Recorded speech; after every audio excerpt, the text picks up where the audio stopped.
Se cree que entidades conocidas como chupadores de energía o brujos oscuros se infiltran en lugares donde hay niños pequeños, especialmente guarderías y orfanatos, para alimentarse de su vitalidad.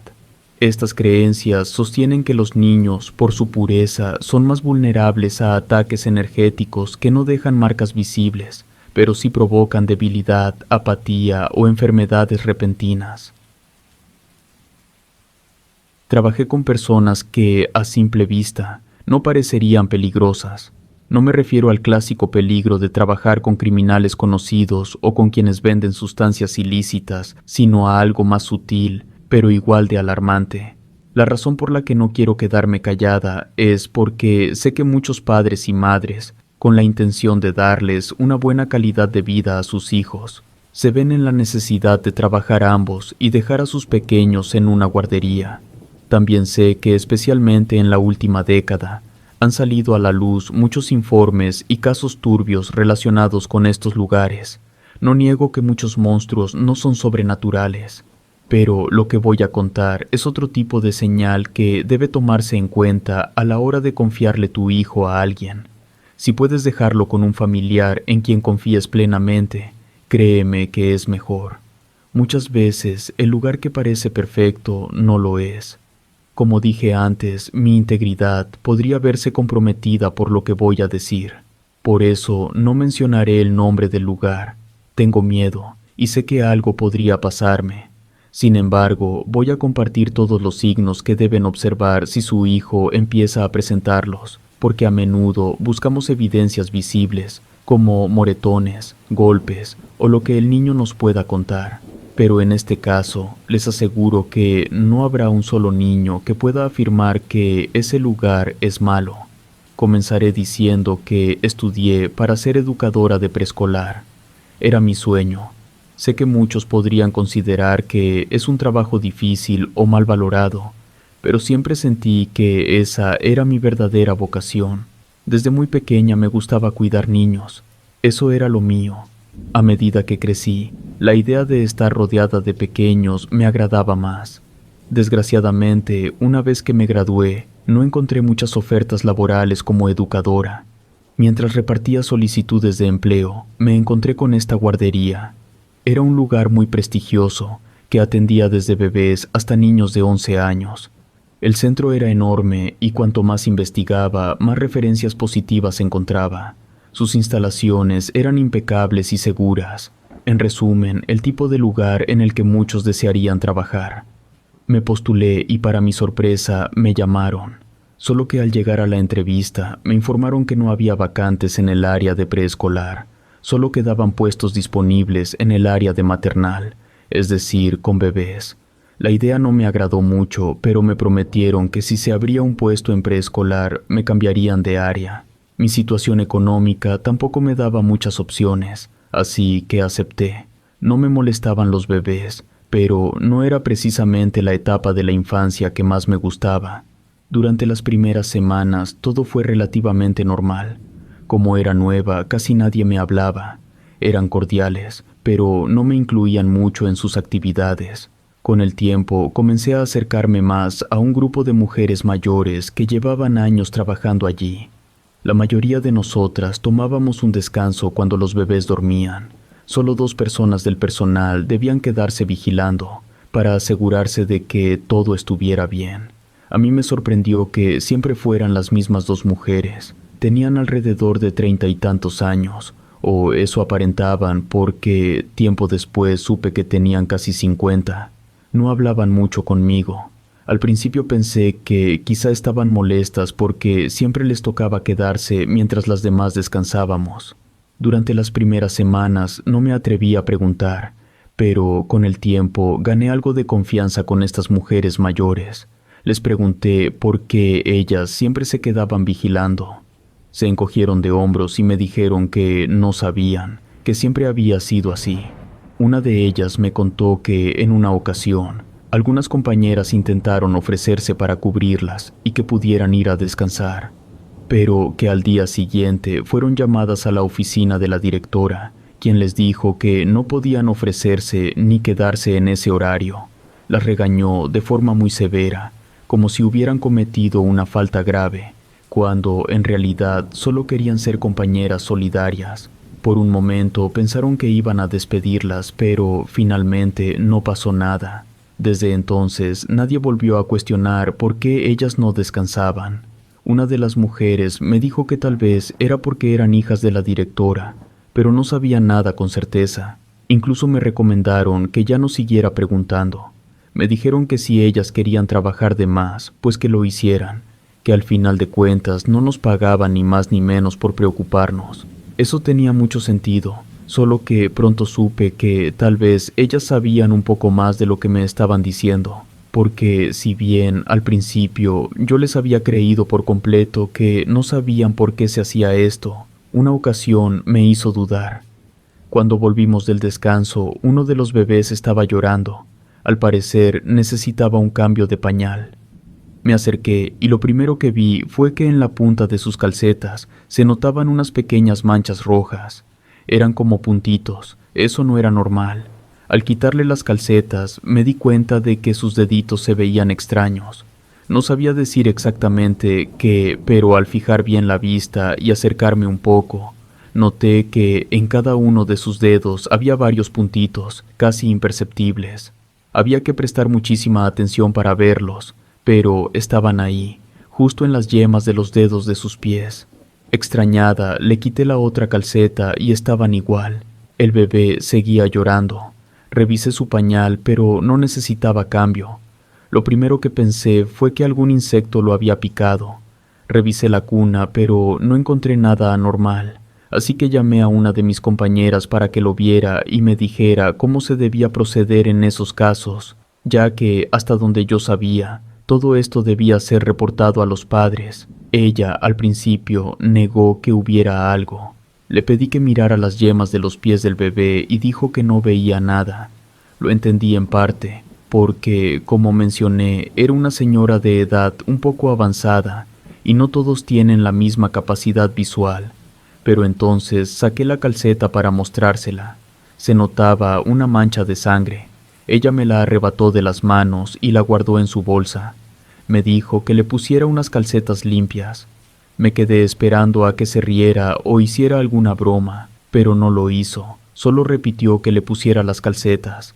Tratando de hacer lo correcto, le dije que no podíamos simplemente fingir que no había pasado nada. Esa calceta tenía sangre. Teníamos que investigar, ver si algún insecto lo había picado. Pero ella, casi entre dientes, me dijo que bajara la voz, que ningún insecto lo había picado, y que si me gustaba mi trabajo, más me valía ponerle unas calcetas limpias y seguir. Me aseguró que no pasaba nada malo, que los papás no se iban a enterar y que nadie me culparía. Pero yo, al menos por conciencia, no podía imaginarme ocultarle eso a los padres. Me puse en el lugar de una madre. Si yo tuviera un bebé y lo dejara en un lugar que, dicho sea de paso, no era nada barato, esperaría que me informaran sobre cualquier cosa extraña que le ocurriera. No sabía qué hacer. Esa señora me había hecho sentir que el problema era yo. Hice lo que me pidió y seguí con mis actividades diarias, pero en mi mente pensaba que debía contárselo a alguien. Intenté hablar del tema con otra compañera, pero ella también me dijo que dejara eso, que no me preocupara. Llegó un punto en el que pensé que tal vez había sido solo un accidente pequeño. No se veía grave y tampoco parecía que fuera a causarle daño permanente al bebé.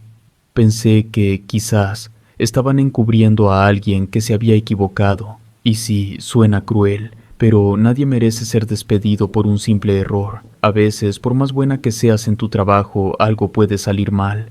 Estás cuidando seres vivos que se mueven, patalean. Es obvio que pueden pasar pequeños accidentes. Bajo esa lógica, decidí ya no decir nada. No había ocurrido antes, así que pensé que sería algo aislado. Hasta que el mismo bebé, al que llamaremos Hugo, empezó a cambiar. No tenía ninguna enfermedad en los pies ni otra condición conocida, pero pasó de ser uno de los bebés más activos de la guardería, el que te mojaba la ropa al bañarlo y se hacía del baño mientras le cambiabas el pañal, para luego reírse, a un bebé callado, muy quieto. Adelgazó mucho, cosa que no debería ocurrir en un bebé. Sus padres comenzaron a llevarle suplementos y alimentos recomendados por su pediatra, porque, hasta donde supe, Hugo estaba comenzando a desarrollar anemia.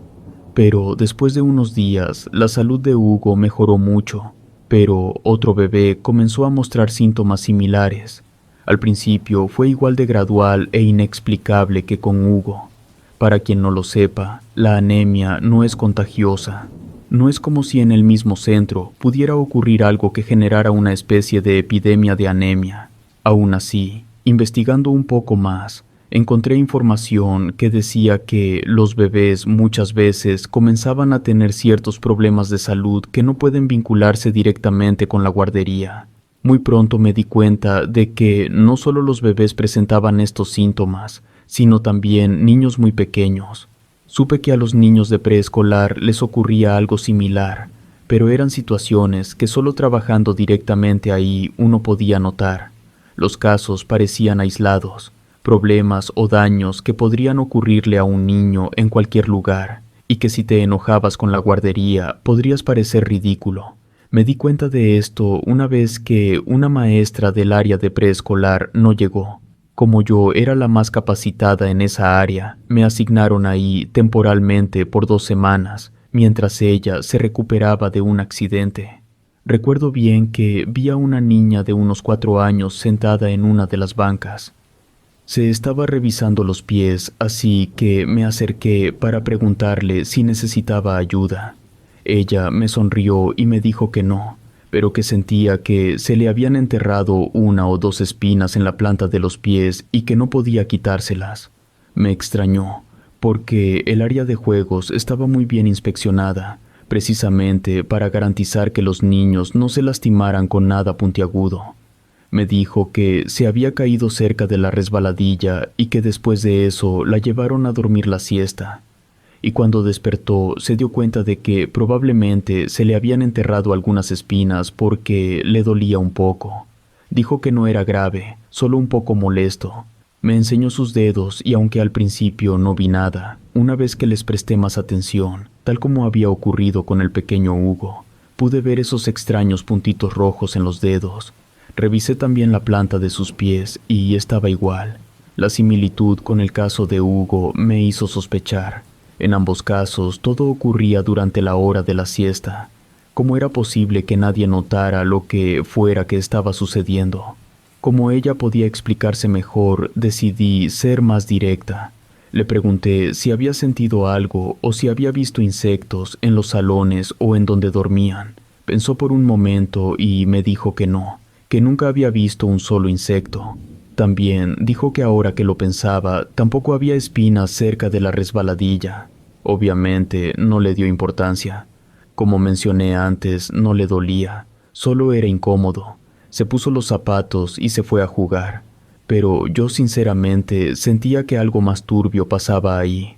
Nunca me ha gustado que se dañe a los niños. Si esto en serio les estaba afectando, entonces yo quería tener alguna especie de prueba. A diferencia del área de maternidad, donde todo el rato debía haber personal vigilando a los bebés, en el área de siesta del preescolar el salón se quedaba completamente vacío. Los niños tenían la orden de dormirse y en caso de necesitar algo podían salir. Afuera siempre había alguna cuidadora rondando. Algo que me pareció muy curioso era que teníamos instrucciones claras. Una vez que los niños estuvieran dormidos, nadie podía entrar. Solo los niños podían salir, pero al menos durante los días que estuve ahí, no hubo ni un solo niño que se despertara. Eso es difícil de creer por muchas razones. Primero, porque los niños a veces no quieren dormir la siesta, y segundo, porque es lógico que alguno se despierte por miedo o simplemente por llamar la atención. Era como si literalmente se desmayaran y se despertaran exactamente 40 minutos después. Una de las muchachas que también trabajaba ahí me dijo que no sabía por qué existía esa regla tan extraña. Me contó que una vez casi la despiden porque encontró en el patio un vaso entrenador con el nombre de un niño grabado. Como sabía exactamente a quién pertenecía, pensó que sería sencillo ir al cuarto donde dormían y meterlo en su mochila. Pero al intentar abrir la puerta, ésta se azotó de golpe. Fue tan fuerte que primero la empujó a ella, que no esperaba esa reacción, y segundo, el ruido fue tan fuerte que juró que todos los niños se iban a despertar. Pero no fue así. Pensando que algo malo pasaba adentro, tocó la puerta y quiso asomarse por la ventana. Lo primero que vio fue que todos los niños seguían dormidos, como si no pasara nada. Entonces la directora del lugar abrió la puerta, y cuando ella trató de explicarle lo que quería hacer, la directora la empezó a regañar horrible. Decía que no entendía qué le pasaba, pero era casi como si la estuviera acusando de querer entrar para hacer algún tipo de delito con los niños. Más de uno sabrá a qué me refiero, puesto que no creo que pueda decirlo aquí. La directora se lo insinuó tantas veces que ella misma llegó a asustarse de que la fueran a acusar de algo así, llegando al punto de que ella creyó que sería su último día trabajando ahí. Pero cuando terminó de amedrentarla, solo le dijo que se fuera a trabajar. Le pregunté si había visto algo raro, pero me respondió que, además de que los niños estaban dormidos como piedras, todo era normal. Pensé por un momento que les daban algún sedante para que durmieran así, pero eso no tenía sentido, porque las cuidadoras comíamos y bebíamos lo mismo que ellos y nunca nos mareamos. Además, cuando los niños se despertaban, no estaban desorientados ni con síntomas de haber consumido algo. Actuaban normal. Al preguntar más, supe que lo que pasaba en maternidad con los niños que tenían enfermedades o deficiencias también ocurría, pero todos se curaban. En los últimos días que me quedé ahí, me pasó algo que fue la razón por la que me fui sin avisar, pues quería saber qué pasaba. Una vez que los niños se fueron a dormir la siesta, logré separarme del resto de mis compañeras y me dirigí a un salón. Noté que la puerta estaba cerrada, ni siquiera intenté abrirla. Solo me asomé discretamente por la ventana y lo que vi fue tan extraño. Era la directora del lugar y parecía que le estaba mordiendo las yemas de los dedos a uno de los niños.